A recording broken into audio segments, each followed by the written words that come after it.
coronavirus totally changed our life. Economic downturn came to many countries because of shutdown. It cut off the flow and supply of goods, so the stacked inventory made their finance fragile. This led corporations decide to fire their workers, so the unemployment rate increased. Because of quarantine and the shrank consumer market, the economy depressed globally. As you've seen from this graph, many countries showed negative outlook on next economic growth. Also, many countries tried to boost economy. For example, the CARES Act, which is U.S. economic stimulus package, is unprecedented in size and scope, amounting 10% of total U.S. GDP. And nearly 100,000 businesses were shut doors since Corona outbreak. And supply chain disruption was a big issue too. Simply, it refers to how items and things delivered to designate place like this. But we live in a highly globalized world, so corporates seeking their way to find cheapest rates. That's why China and some Asian countries are called to factory of work. But what happened to China? Most of the metropolitan area were shut down and factory workers banned from going work. This is serious because many companies have their manufacturing base in China or dependent on China-made supplies. According to global data, around 1,500 companies define China as a key risk. Specifically, Apple, their one supply chain was shut down, so they suffered from business losses, and Hyundai Corporation experienced temporary production halt because this inability to procure parts from China. If you see this map, we could know that the world's supply dependency on China. The corona pandemic taught us that worlds are intricately intertwined, so one country's matter is not only confined to them. Then what should we do to stabilize supply chain? Self-sufficiency economics should be considered. We learned from this pandemic that we have to invest in risk management and strategy, even though we could raise the cost.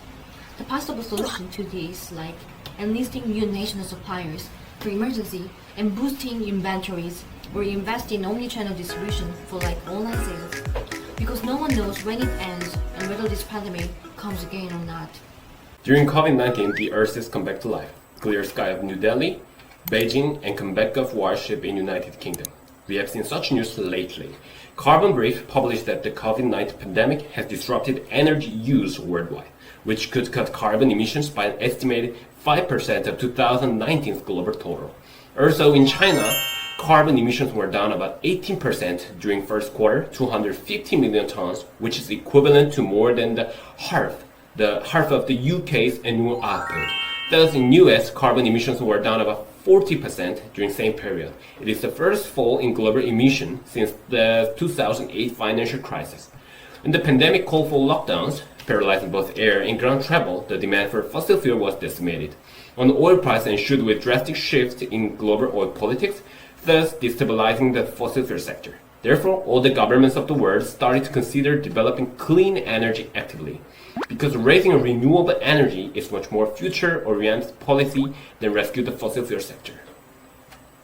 At 20th of May, European Union announced the detailed strategy of European Green Deal. They claim that they will reduce 50% of greenhouse emissions until 2030, and announced that they will ban the use of fossil fuel vehicles. Also, Joseph Robinette Biden, the most patent presidential candidate of USA, announced that if he is elected as president, US will rejoin the Paris Agreement, will use $2 trillion to renewable energy sector within 4 years.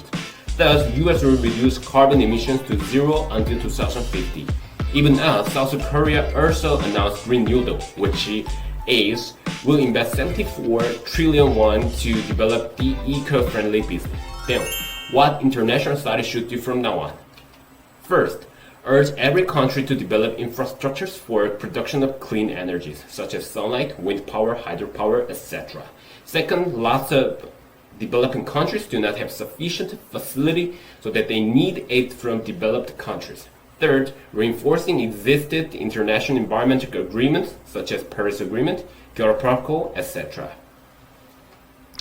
As a conclusion, there is no country that exists outside of supply chain. Even developed countries have the professional and important technology for vaccine or cure. Without aid of developing countries, it is impossible to reduce labor costs so that we cannot produce proper amount of vaccine. This is why we should avoid nationalism and protectionism. Thank you.